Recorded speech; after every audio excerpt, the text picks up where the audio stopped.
Olá, eu sou a Rosângela Leite e estamos aqui para gravar mais um episódio do podcast Unificados. Gostaria de agradecer aos nossos ilustres convidados, Pedro Ottoni, que é cientista político e faz parte da Intersindical. E temos também João Honório. Ele é dos Químicos Unificados da Regional Campinas. Hoje vamos conversar um pouco sobre a experiência do intercâmbio que tivemos em Cuba.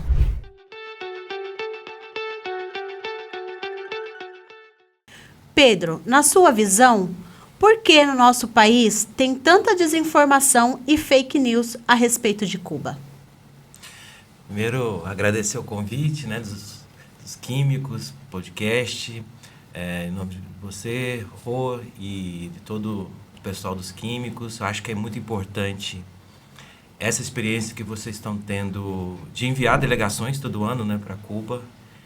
E isso é já um ato de combate às fake news sobre Cuba, há muito desconhecimento sobre a realidade cubana e esse desconhecimento, em geral, cria possibilidades, cria um contexto para que se espalhe as fake news.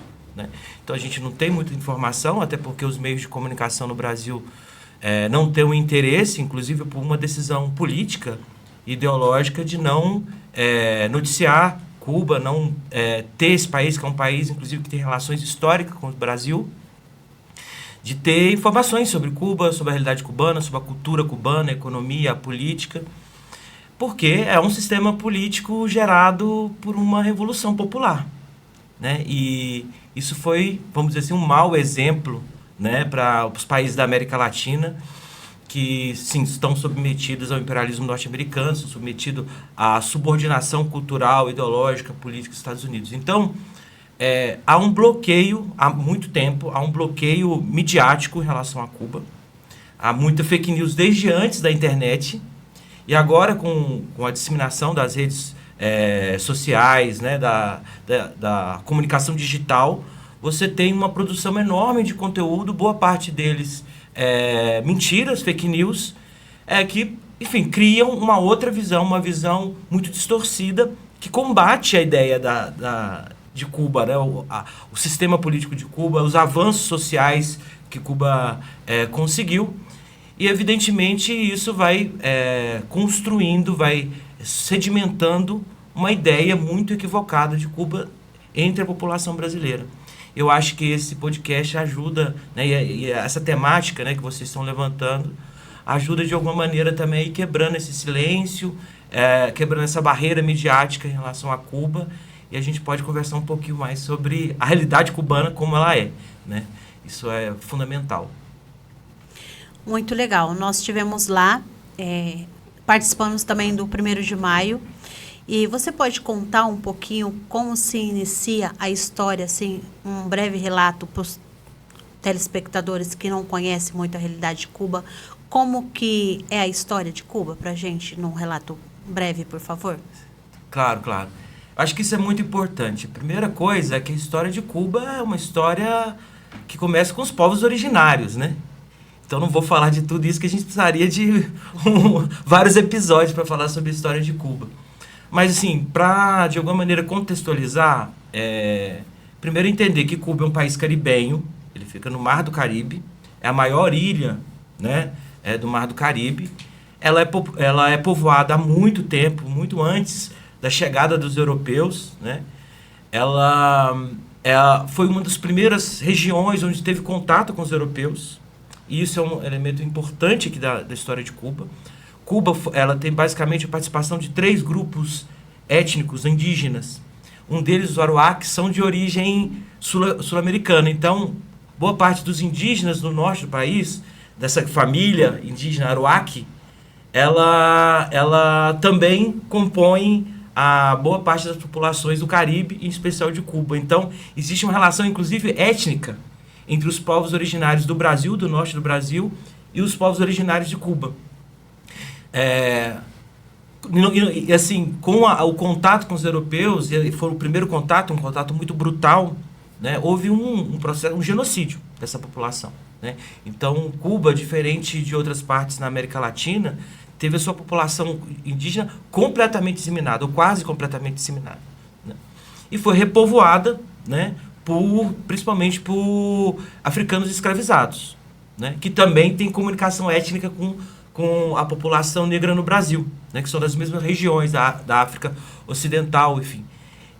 Então nós temos muita coisa em comum. Eu acho que isso também é importante falar, né? Cuba não está em Marte, ela está muito perto daqui. Pra você ter noção do que a gente está falando, a distância entre o ponto mais ao norte do Brasil e Cuba é a mesma distância entre São Paulo e Recife. Então a gente vê que não é uma coisa de outro mundo, né? Há muito mais uma barreira midiática do que uma barreira cultural e uma barreira geográfica, né?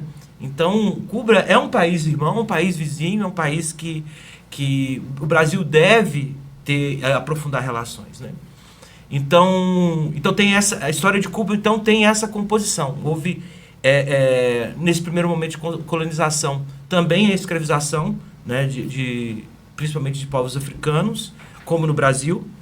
Houve a concentração na indústria, na cultura canavieira, para fazer, né, açúcar, como no Brasil também, como Pernambuco, né, foi no primeiro momento na colonização do Brasil. Então tem muita similaridade, tem muitas coisas muito próximas da realidade brasileira e da realidade cubana nesse período colonial. Mas, claro, Cuba foi colonizado pelos espanhóis. Tem um outro elemento que é importante. Cuba tem um porto de Havana, né? Não sei se vocês chegaram a conhecer, né? Ali aquele canal, ali na capital, era um porto extremamente importante, porque ele conectava todas as outras colônias do Caribe, né? Então tinha um grande fluxo de pessoas, de mercadoria. Então, é um ponto estratégico, né? Do ponto de vista das relações logísticas no mundo, né? Principalmente no período colonial, mas até hoje. E hoje não está sendo utilizado esse potencial porque existe um bloqueio dos Estados Unidos em relação a Cuba, né? Mas então a história começa por aí. Então, no século XIX, houve 2 guerras de independência. A Segunda Guerra de Independência foi travada pelo José Martí como grande liderança, que é um político, um poeta cubano que é considerado o patriarca, né, da nação cubana. A luta, ela gerou uma independência, mas uma independência, naquele momento, ainda limitada. Cuba saiu do controle colonial espanhol, para curtar a história, passou a ser um protetorado dos Estados Unidos nesse processo. Então, há uma independência formal ali em 1903, porém, os Estados Unidos tinham direitos de interferir na política interna e externa cubana nesse período. Então, essa situação de protetorado vai de 1903 até perto da Revolução Cubana, que é 1945, 49, né? Antes disso, você tem uma ditadura, né, do Fulgêncio Batista no país, que, enfim, como todas as ditaduras latino-americanas, sanguinária e subordinada aos interesses dos Estados Unidos, né? Então, Cuba era o quintal dos Estados Unidos. Para você ter uma ideia do que é isso, Cuba está a 150 quilômetros Cuba está a 150 quilômetros de Miami. É muito, muito próximo, né? E os Estados Unidos, os norte-americanos, eles tinham Cuba como seu quintal, suas férias. É como ir aqui em São Paulo para o Guarujá, né?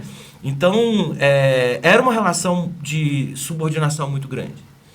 Então, e esse processo de subordinação e de uma economia muito baseada no turismo, muito baseada também na agricultura, e principalmente na monocultura da cana, levou o país a um processo de subdesenvolvimento muito grande. Então, é um país muito pobre, né, no período pré-revolucionário. Um país com muitas dificuldades, níveis de analfabetismo gigante, as pessoas não tinham banheiro, as pessoas não tinham energia elétrica, água potável, né? E, ao mesmo tempo, era um clube de férias, né, cassinos para os estrangeiros. Então, o processo revolucionário, é um processo que contesta essa situação de Cuba. Então, esse é o ponto central que a gente precisa entender para entender por que esse bloqueio a Cuba. Né? O programa revolucionário do movimento 26 de julho, né, que é um movimento criado pelo Fidel Castro, ele tinha a proposta que era, olha, você precisa de saúde, você precisa de educação, você precisa de moradia, você precisa de distribuir terra para os camponeses. Então é um programa de soberano, né, para o país, e popular. Então aparece como um programa comunista. Não era um programa comunista inicialmente. Ele era um programa de reformas de base, como tiveram em vários outros países do mundo, para se modernizar o país e para garantir dignidade mínima para as pessoas. O problema é que os Estados Unidos nunca aceitou isso. Nunca aceitou isso. Então, o processo revolucionário, ele triunfa, porque tinha uma boa base social, as pessoas estavam já descontentes há muito tempo com aquele sistema de subordinação, e o movimento liderado por Fidel trouxe essa esperança. Né? E o povo aderiu. E através de uma guerra de guerrilha que durou 3 anos, teve o triunfo da Revolução. Fulgêncio Batista fugiu, né, para os Estados Unidos, claro. E junto com ele, a burguesia cubana fugiu também. O que tinha de burguesia cubana fugiu. E isso é um aspecto muito importante. Algumas pessoas falam, mas por que não tem burguesia em Cuba? Por que não tem os partidos burgueses como tem outro? Porque eles fugiram. Eles fugiram de Cuba, eles abandonaram o próprio país deles. Eles não ficaram para poder participar do processo. Eles saíram, estão em Miami, e os filhos deles estão lá até hoje, fazendo propaganda contra o regime. Né? Então, eu acho que esse é um marco da história que a gente precisa conhecer, e a partir disso depois discutir o que é o bloqueio, o bloqueio econômico, político, tecnológico, informacional, que Cuba está sujeita. Né? Muito legal. Acho que eu falei demais, né? Não, falou não. Muito legal, a gente precisa esclarecer alguns pontos, né? E essa foi uma explicação muito boa.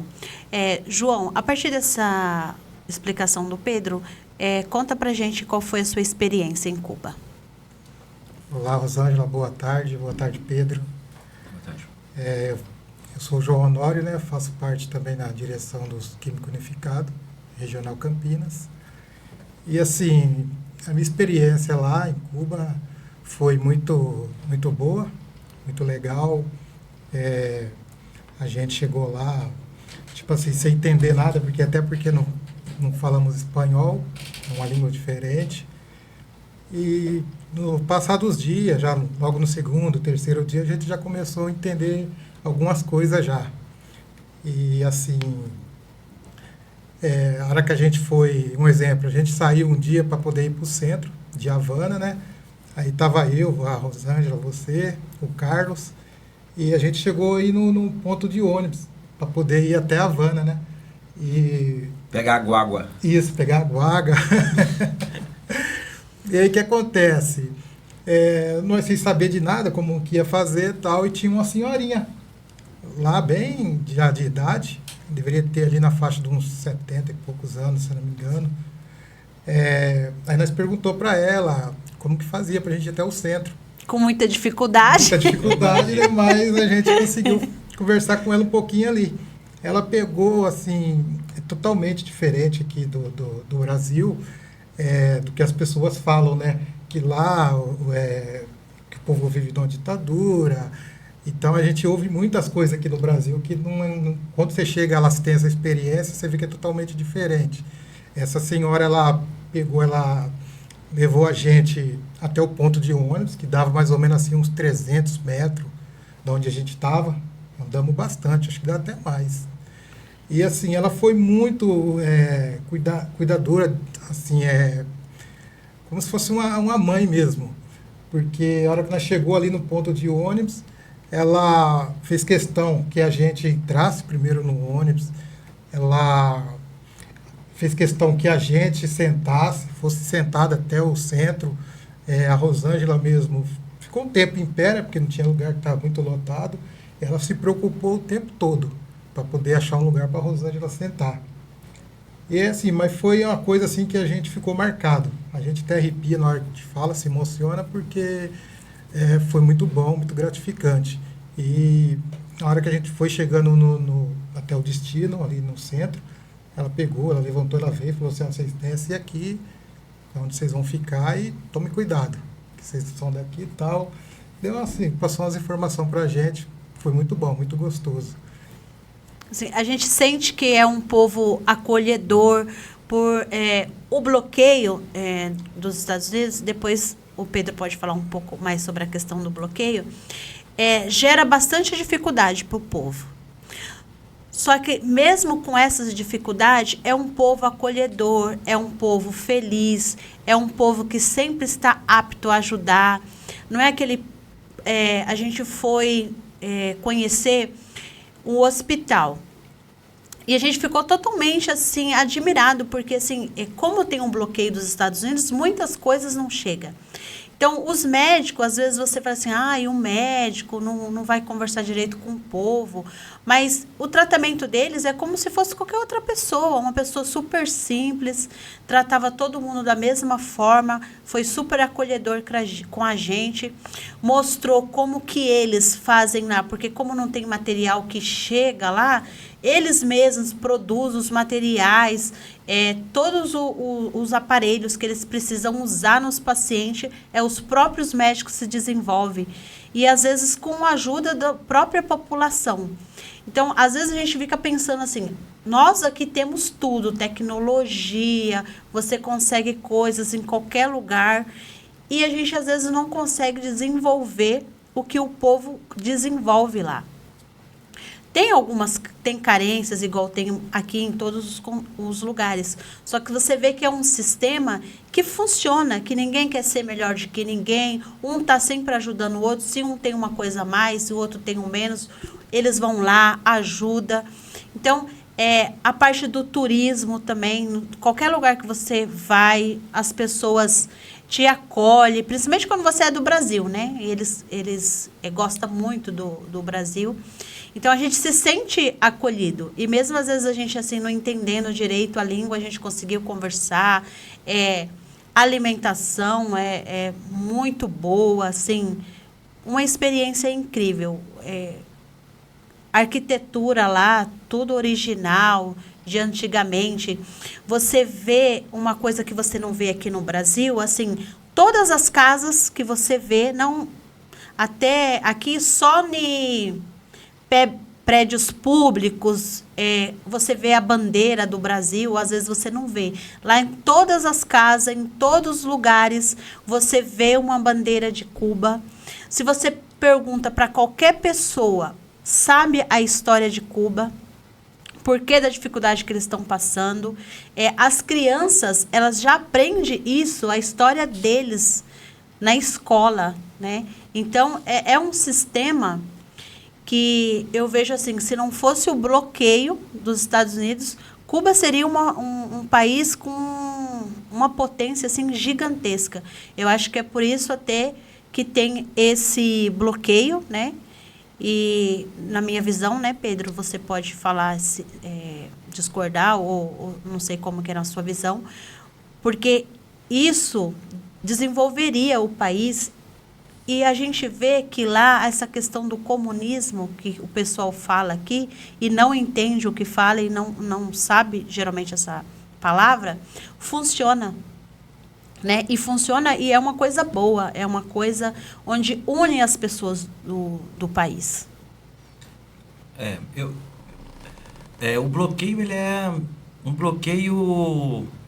É importante que a gente fale bloqueio, porque os Estados Unidos falam embargo. Embargo seria como se a Cuba fosse culpada e por isso tem um embargo. O embargo é uma medida judicial, né? Que é inclusive aceita pela ONU, né?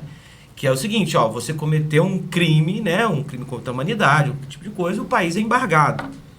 Quer dizer, algumas atividades são proibidas de serem executadas com esse país, inclusive algumas comércio, enfim, algumas coisas.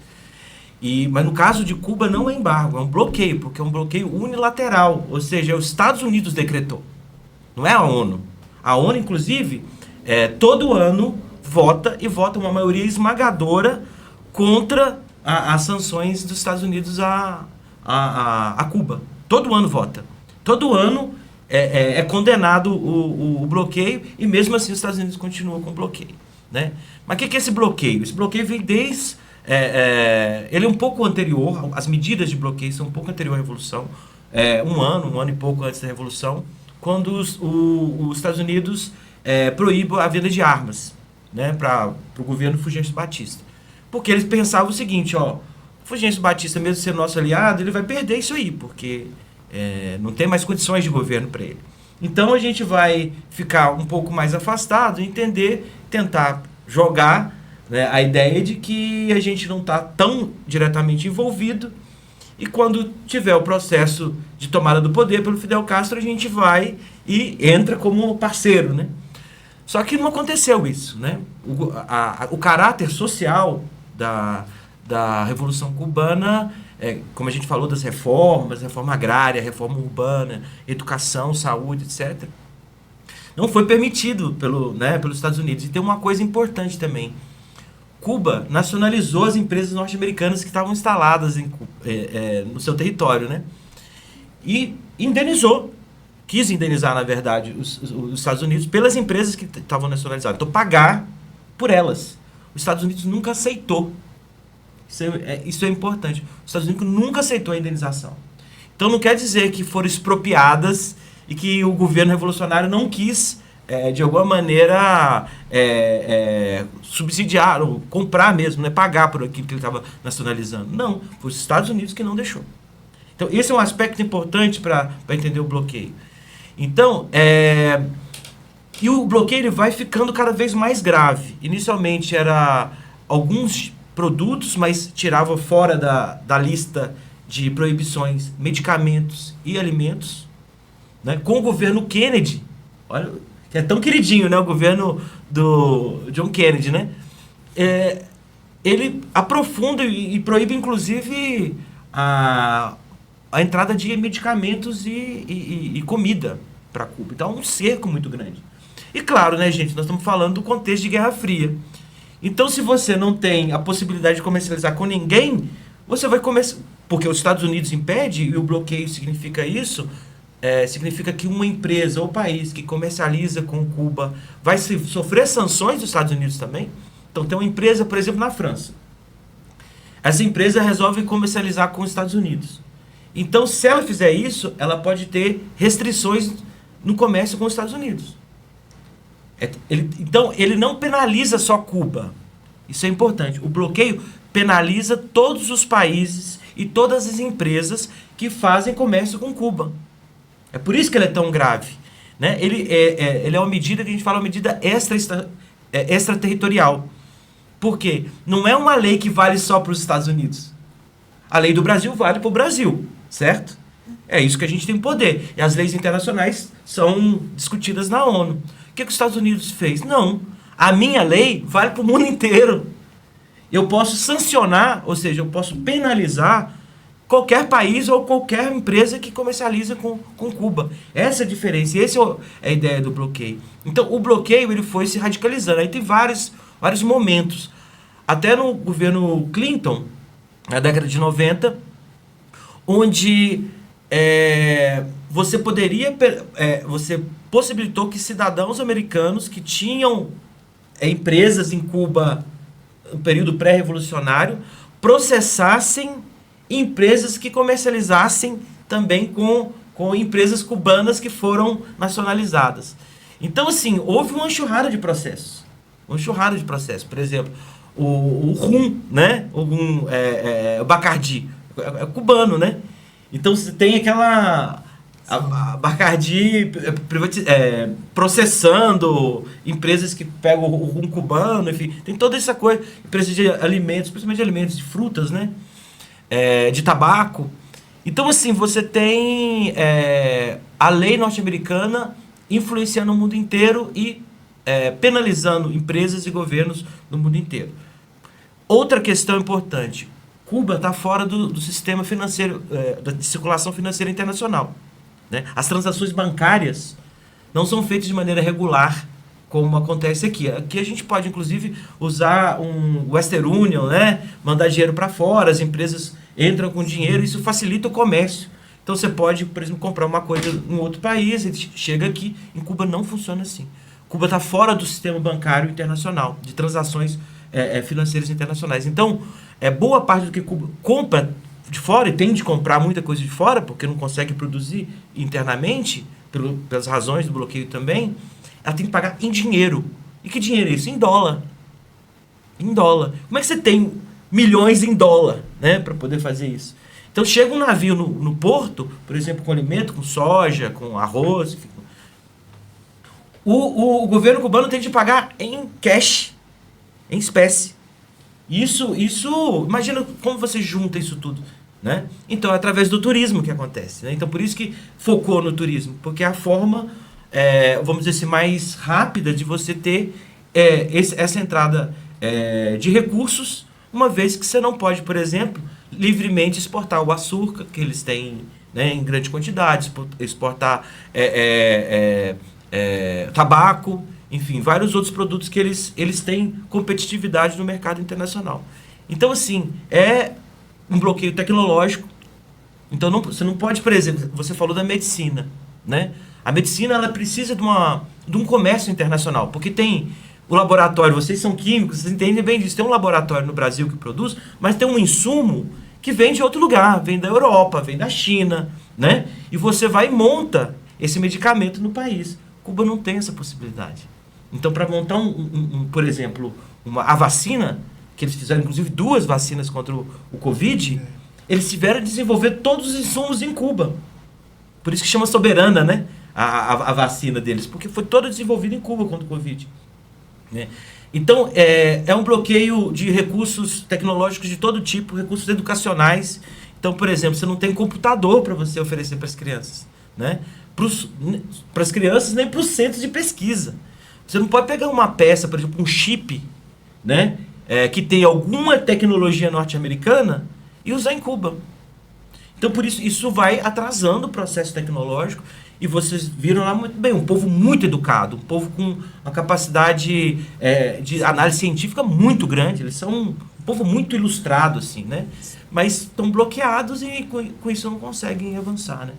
E a questão do bloqueio também, os Estados Unidos colocam Cuba como se fosse na lista de terrorista, né? Ah, sim.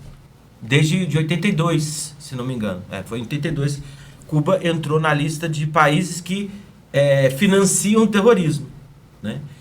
Que é uma forma de penalizar, porque é uma tentativa de você tirar Cuba da diplomacia internacional. Coloca Cuba como um estado criminoso. E enfraquece, né, o país. Enfraquece o país. E Cuba é um dos melhores países para a questão da educação. Sim. E da questão da medicina. Que quando tiraram o programa Mais Médico do nosso desgoverno que nós tivemos em 2018, foram muitos médicos embora. Mas na época que tinha esses médicos cubanos aqui, mesmo tendo algumas críticas, mas foi a melhor época que nós tivemos. Lá em Cuba, as crianças, elas saem da escola, tem toda a questão do estudo, até a faculdade, totalmente gratuita. E é um dos melhores médicos que nós tivemos nos últimos tempos aqui no Brasil, eram os médicos cubanos. E nesse intercâmbio que nós fizemos, tinha vários países, né? E todos eles que tiveram a ajuda e a experiência de trabalhar com os médicos cubanos, eles falam isso, que foi a melhor experiência que eles tiveram, que foi o melhor índice de ajuda para os pacientes, foi os médicos cubanos. Isso é importante você falar, né? Porque quando o meu filho era pequenininho, tinha uma médica cubana no meu bairro, né? E a diferença de tratamento é muito grande, né? Uma médica que conversava, perguntava, não só olhava a criança, ela perguntava da casa, da rua, de que ele estava sentindo. É um cuidado completamente diferente, né? Então, ela não analisava só a criança, se a criança está passando mal, o que ela tem. Ela analisava a família, o bairro, a casa. Então, eles são pautados, não é na tecnologia, do tipo assim, te coloca, faz um exame, faz outro exame. Mesmo porque eles não têm recursos para ficar fazendo esses exames. Tudo isso é caro, exige insumo. Então, eles vão pegando e vão criando um diagnóstico a partir da conversa, da informação que você traz, né? Do seu meio e tudo. Então, foi uma experiência muito legal essa. E a outra que eu tive foi lá em Cuba, também foi em 2014. 2024. Tava nessa mesma delegação que vocês foram, né, João? E só que você foi um ano depois. Mas assim, teve uma companheira nossa da nossa delegação que ela passou mal. Ela tinha hipertensão, enfim, era mais idosa. E aí eu fui acompanhá-la para o atendimento, né? E tinha no hotel onde a gente estava, nas delegações internacionais, tinha uma ambulância com 2 profissionais de saúde, um médico e um enfermeiro. Até hoje lá. Até hoje, né? E aí ele senta, mediu a pressão dela, foi perguntando, né? Porque eles não têm como dar medicamento para todo mundo, não tem medicamento, né? Então ele foi, e aí ele foi falando, ó, você faz isso, você toma água, respira, fica nessa posição, você vai ficar aqui um pouco para eu te observar e tudo mais. E aquilo ali foi controlando a situação dela, né? Então, assim, é uma outra lógica. E esse processo de envio também de médicos, isso também já é bem antigo, né? Se não me engano, eu não sei a data certa, mas eu acho que da década de 60. Eles enviam as delegações, né, em áreas, por exemplo, de catástrofe, né? Como tem, por exemplo, terremoto, Sim. enchente. Eles têm uma brigada internacional médica que faz esse trabalho, né? Então tem um vulcão explodiu, tem um terremoto, tem uma coisa, né, grave. Eles enviam e eles não cobram nada dos países. Nada. Né? Então eles têm uma frase que eu acho muito bonita. Eles falam o seguinte: Cuba não doa o que sobra. Cuba divide o que tem. Isso é muito importante. Divide o que tem. Então, se a gente tem aqui 10, a gente entrega 5 pela solidariedade, né, pela humanidade, por construir um mundo melhor. Isso é muito forte, né? Porque uma coisa é você doar o que está sobrando, né? Mas você dividir o que você tem.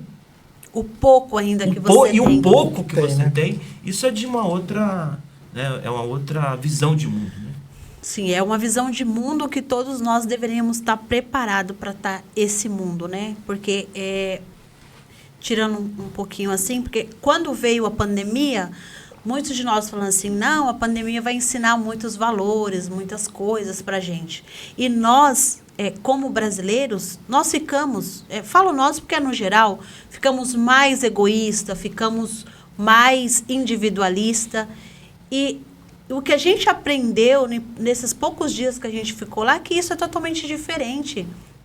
Mesmo essa questão da pandemia lá, eles do nada, praticamente, eles fizeram a vacina da Covid. Lá foi nos países que teve menos morte, que eles conseguiu rapidamente se organizar, fazer a vacina, cuidar de toda a população, sabe? Então, às vezes não é questão só de dinheiro. Às vezes a gente fala, não vamos fazer alguma coisa que a gente não tem dinheiro, a gente não tem um recurso.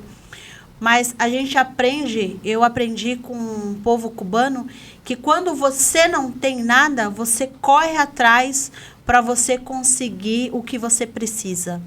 E eu acho que a questão nossa aqui no país é isso. Acho que a gente tem tudo muito fácil, tudo muito na mão. Então, a gente não consegue correr atrás e desenvolver aquilo que a gente tem dentro de nós. Porque eu acho que todos nós temos a nossa capacidade, né? Isso é importante nessa questão do Covid, porque nesse período continuou o bloqueio, né? Então, mesmo com a Covid acontecendo, o mundo inteiro envolvido numa pandemia, eles não suspenderam, os Estados Unidos não suspendeu o bloqueio. E o povo cubano, você falou muito bem, não foi antes da vacina, eles por um processo de esclarecimento, porque eles acreditam na ciência. Aqui, o que a gente tinha aqui? Tinha um governo que falava que tinha que ter imunização de rebanho, que tinha, né? Todo mundo tinha de pegar, morre uma parcela e os outros ficam imunes, né? Então não tinha de ter vacina. Lutou contra a vacina, lutou contra o lockdown, né? Então, assim, em Cuba não. Em Cuba houve o fechamento de todas as atividades, só as atividades básicas funcionando, e o povo respeitou isso, estava disciplinado a atuar de uma maneira científica, de uma maneira a proteger a saúde e a vida das pessoas. Isso faz muita diferença. E lá por ser uma ilha, né? A gente fica até pensando, se vai essa pandemia que teve no Brasil, nos outros lugares que morreu muita gente, se vai, chega até Cuba lá, como por uma ilha, eles não têm muito recurso assim, a gente fica imaginando, nossa, como que ia fazer? Porque ia ser uma devastação total. E não teve isso lá, né? Não foi assim, nem aconteceu aqui no Brasil. Porque Cuba, por que ela é tão muito forte na saúde? Por que ela tem tanta prioridade na saúde? Porque não existia praticamente nenhum serviço de saúde antes da Revolução. Não sei se vocês chegaram aí no museu do Fidel Castro. Sim. Chegaram aí? Então tem uma parte lá que é muito legal, que são os compromissos. É uma sala que são os compromissos que o Fidel assume. E não são compromissos, basicamente, que a gente tem aquela visão de comunista. Não. São compromissos sociais. Básicos. Toda pessoa precisa ler e escrever. As pessoas não podem morrer por falta de saneamento básico. As pessoas têm que ter casa, né? As pessoas têm que ter saúde. As pessoas morriam, gente, de diarreia. Morriam de doenças que são facilmente controladas se você tem a estrutura, né, sanitária mínima. Então, por isso, a saúde é tão importante para eles. Porque foi um compromisso da Revolução. Falou, nós não vamos entregar nenhuma riqueza, não vamos, mas a gente quer entregar a saúde. A gente tem de entregar a educação. Vocês estiveram lá, vocês viram como é um país que tem muito problema, viu, gente? Claro, Sim. tem muito problema. O país não tem recurso. Então, faltam as coisas. Faltam as coisas. A diferença é que lá, no pouco que tem, se divide. Mas faltam as coisas. Eu mesmo fui para visitei uma fábrica, um laticínio, na província de Havana, que estava trabalhando com 18% da capacidade. Gente, qual empresa que consegue trabalhar com 18% da capacidade? É quase nada. Por quê? Porque não tem insumo. Não tem insumo, não tem leite. Não tem leite, não consegue importar leite e não consegue importar soja, porque eles também processam a soja para fazer o leite vegetal, né? Então eles ficam ali se esforçando para produzir o mínimo para quê? Para garantir o leite para as crianças. Então vocês devem ter notado que as crianças são muito bem cuidadas. Sim. Então vocês têm adulto vendendo coisa, evidentemente, mas as crianças são bem cuidadas. Claro que existe pobreza, são crianças de famílias, né, às vezes muito pobres e tudo mais. Pedem também, existe tudo isso. Mas isso é algo que é extremamente combatido pelo governo, né? O governo fala, não, tem uma criança em situação de vulnerabilidade, o governo atua. O governo atua. Então, porque sabe que isso é o futuro, sabe que isso são os próximos profissionais, etc. Né? Então, assim, são compromissos que... Vou falar para vocês.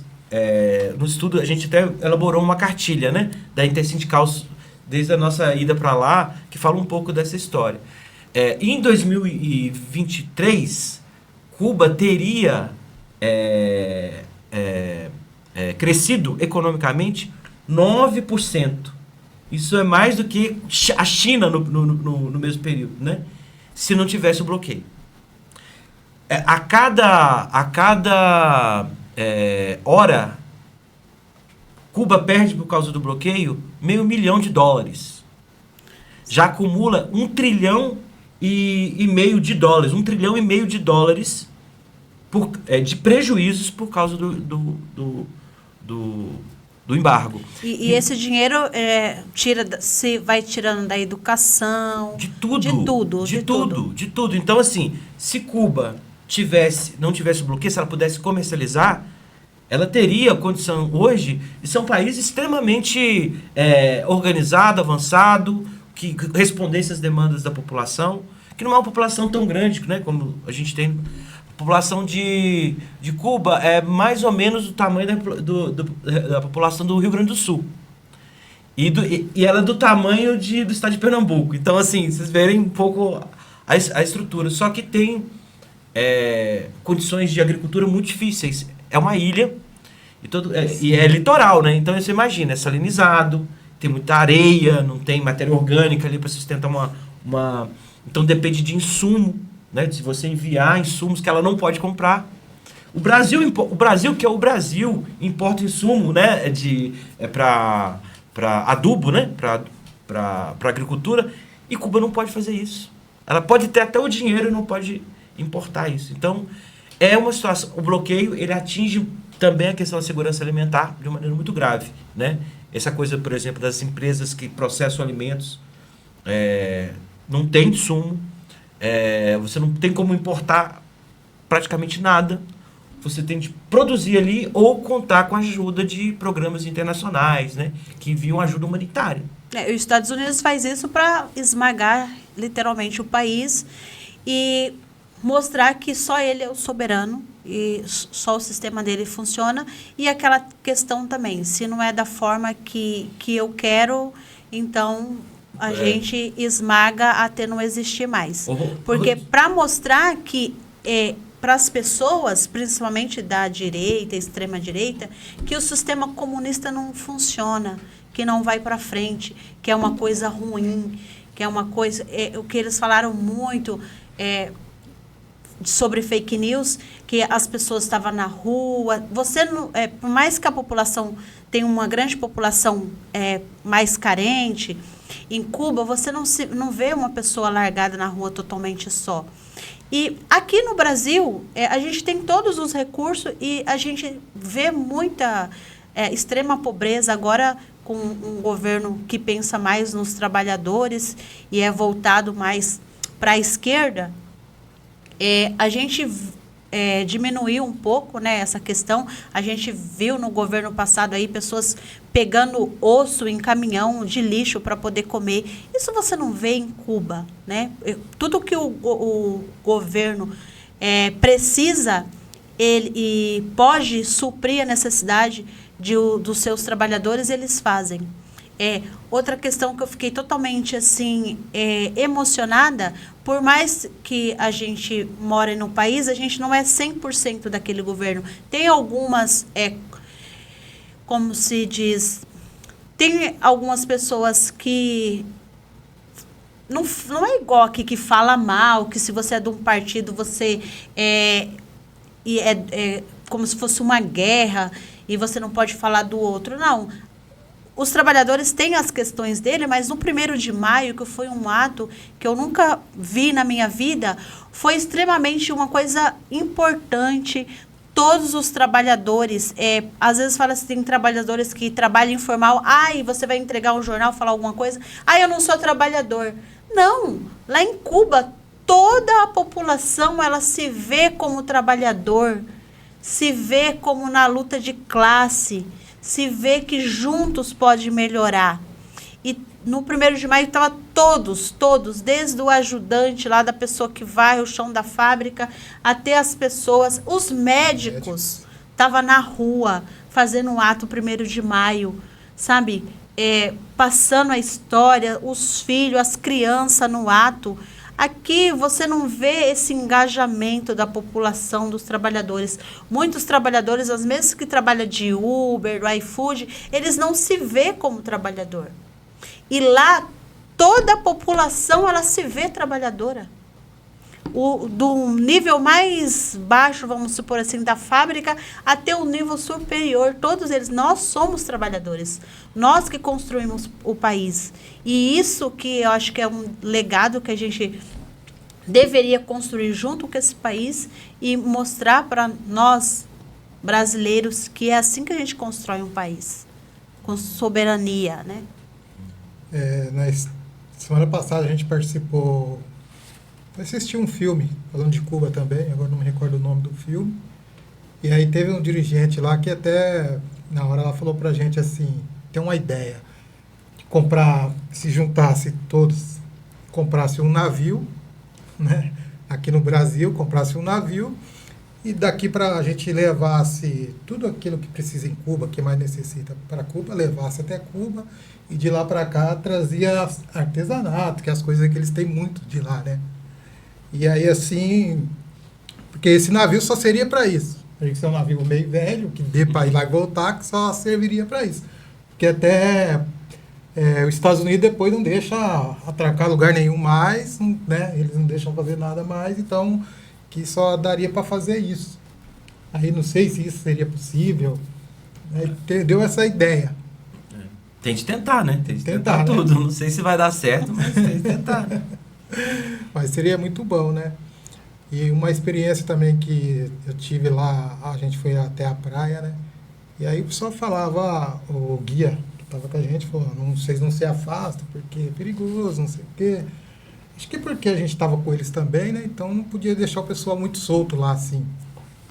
E aí teve um momento que eu saí para almoçar. E aí foi eu e a outra companheira, a Zélia, que estava com a gente também. E nós estávamos numa pracinha ali, numa rua movimentada, perto de onde vocês almoçou, sei, o Carlos. E veio um casal com a criança.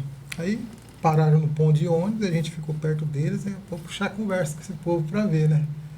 Aí comecei a conversar com eles, meio não entendendo muito, só que aí foi desenrolando a conversa.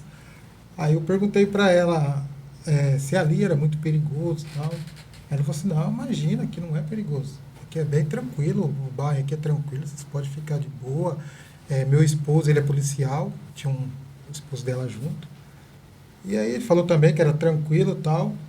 E aí no momento a Zélia tirou um pacote de bolacha e falou assim, é bolacha do Brasil. Deu para eles, né? Aí ela pegou aquele pacote de bolacha, abriu ali, aí chamou o menininho, vem aqui, aí ele veio, aí deu para ele as bolachas, aí eles começaram a comer, nossa, que gostoso e tal. Aí a coisa que me chamou a atenção, que aí ele pegou e falou assim, mamãe, vamos levar pro irmão, que tinha um irmãozinho, acho que estava na casa deles, né? Ele falou assim, vamos levar pro irmão também. Aí assim, é aquilo que você falou, que lá eles não tem muito, o que eles têm, eles dividem. E aí aquilo ali dele falar, vamos pegar a bolacha, que era um pacote, estava em 3, que geralmente se fosse aqui a gente já comia ali na hora, né? Mas aí lá não, lá pegaram e vamos levar. Embrulhou o pacotinho e levou pro irmão dele, que estava na casa. Foi muito legal também. O papo está bom, mas vamos dar uma encerrada aqui por hoje. Agradecer a presença aqui do Pedro Ottoni, do João Honório, que foi uma participação muito especial, falando sobre Cuba.